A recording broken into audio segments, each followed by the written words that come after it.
Chapter 11, Rhythm.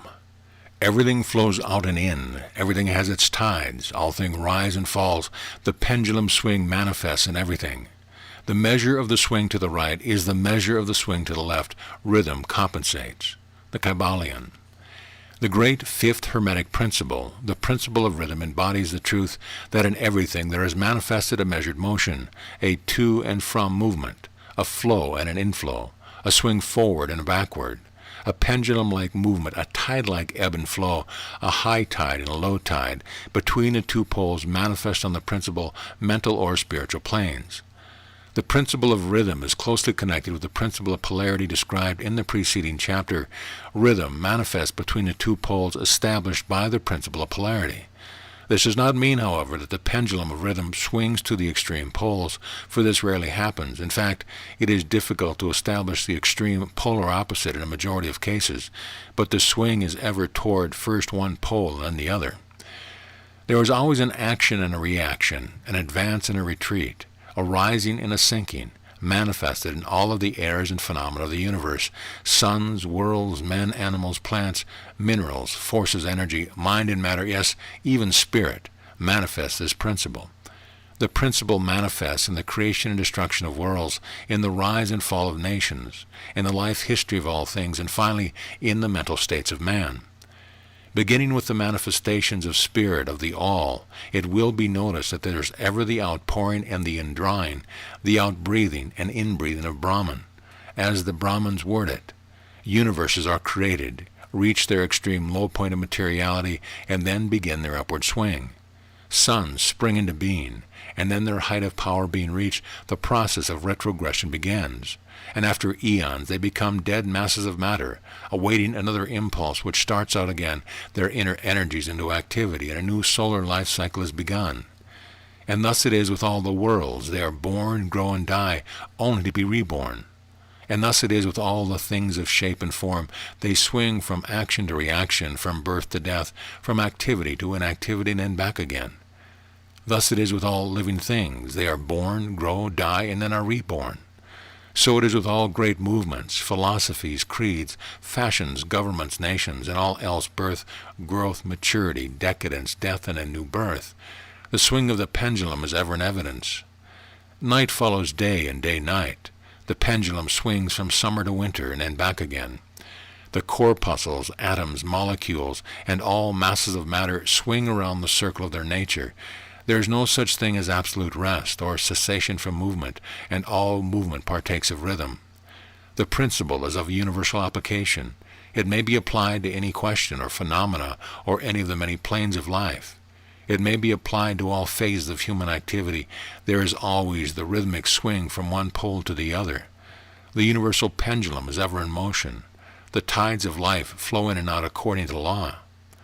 The principle of rhythm is well understood by modern science and is considered a universal law as applied to material things.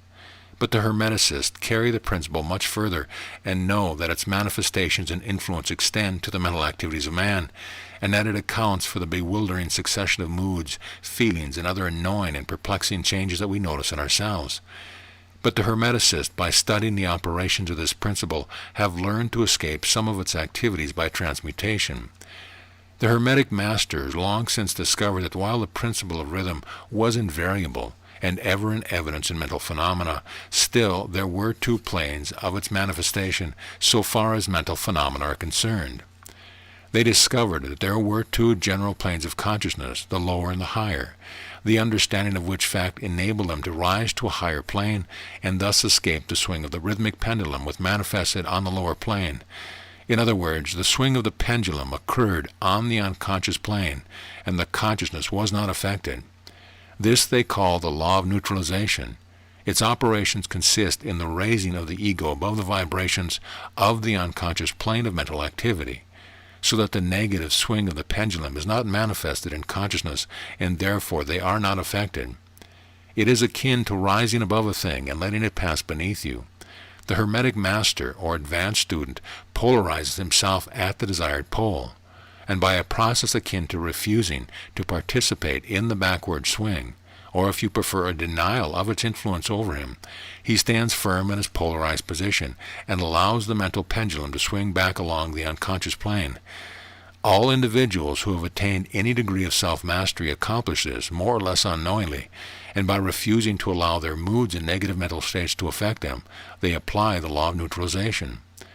The master, however, carries this to a much higher degree of proficiency, and by the use of his will he attains a degree of poise and mental firmness almost impossible of belief on the part of those who allow themselves to be swung backward and forward by the mental pendulum of moods and feelings.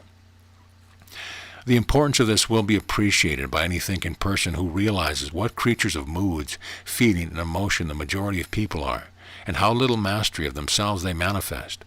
If you will stop and consider a moment, you will realize how much these swings of rhythm have affected you in your life, how a period of enthusiasm has been invariably followed by an opposite feeling and mood of depression. Likewise, your moods and periods of courage have been succeeded by equal moods of fear. And so it has ever been with the majority of people. Tides of feeling have ever risen and fallen with them, but they have never suspected the cause or reason of the mental phenomena. An understanding of the working of this principle will give one the key to the mastery of these rhythmic swings of feeling, and will enable him to know himself better and to avoid being carried away by these inflows and outflows. The will is superior to the conscious manifestation of this principle, although the principle itself can never be destroyed.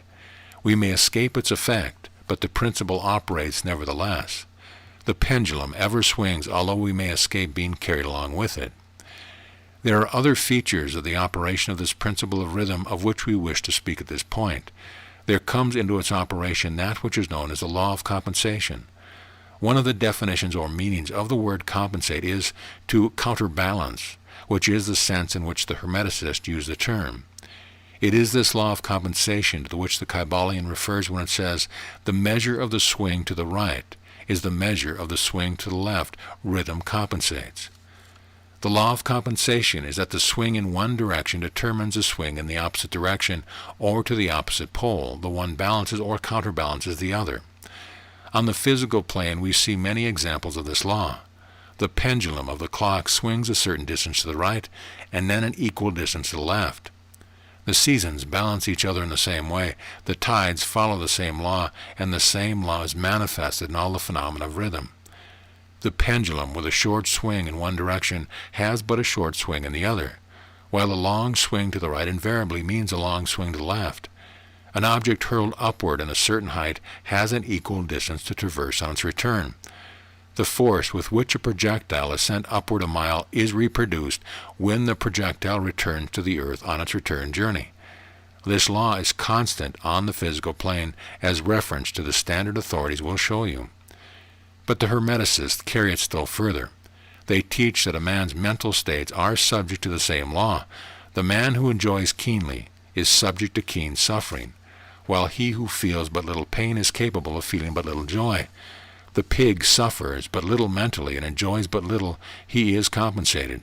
On the other hand, there are other animals who often enjoy keenly, but whose nervous organism and temperament cause them to suffer exquisite degrees of pain. And so it is with man. There are temperaments which permit of but low degrees of enjoyment and equally low degrees of suffering, while there are others which permit the most intense enjoyment but also the most intense suffering. The rule is that the capacity for pain and pleasure in each individual are balanced. The law of compensation is in full operation here. But the Hermeticists still go further in this matter. They teach that before one is able to enjoy a certain degree of pleasure, he must have swung as far proportionally toward the other pole of feeling. They hold, however, that the negative is precedent to the positive in this matter. That is to say that in experience a certain degree of pleasure, it does not follow that he will have to pay up for it with a corresponding degree of pain. On the contrary, the pleasure is the rhythmic swing, according to the law of compensation, for a degree of pain previously experienced either in the present life or in a previous incarnation. This throws a new light on the problem of pain. The Hermeticists regard the chain of lives as continuous and as forming a part of one life of the individual, so that in consequence the rhythmic swing is understood in this way, while it would be without meaning unless the truth of reincarnation is admitted. But the Hermeticists claim that the master or advanced student is able to a great degree to escape the swing toward pain by the process of neutralization before mentioned. By rising onto the high plane of the ego, much of the experience that comes to those dwelling on the lower plane is avoided and escaped. The law of compensation plays an important part in the lives of men and women. It will be noticed that one generally pays the price of anything he possesses or lacks. If he has one thing, he lacks another. The balance is struck. No one can keep his penny and have the bit of cake at the same time. Everything has its pleasant and unpleasant side. The things that one gains are always paid for by the things that one loses. The rich possess much that the poor lack, while the poor often possesses things that are beyond the reach of the rich. The millionaire may have the inclination toward feasting and the wealth wherewith to secure all the dainties and luxuries of the table, while he lacks the appetite to enjoy the same. He envies the appetite and digestion of the laborer, who lacks the wealth and inclination of the millionaire, and who gets more pleasure from his plain food than the millionaire could obtain even his appetite were not jaded, nor his digestion ruined, for the wants, habits, and inclination differ. And so it is through life. The law of compensation is ever in operation, striving to balance and to counterbalance, and always succeeding in time, even though several lives may be required for the turn swing of the pendulum of rhythm. End of lesson.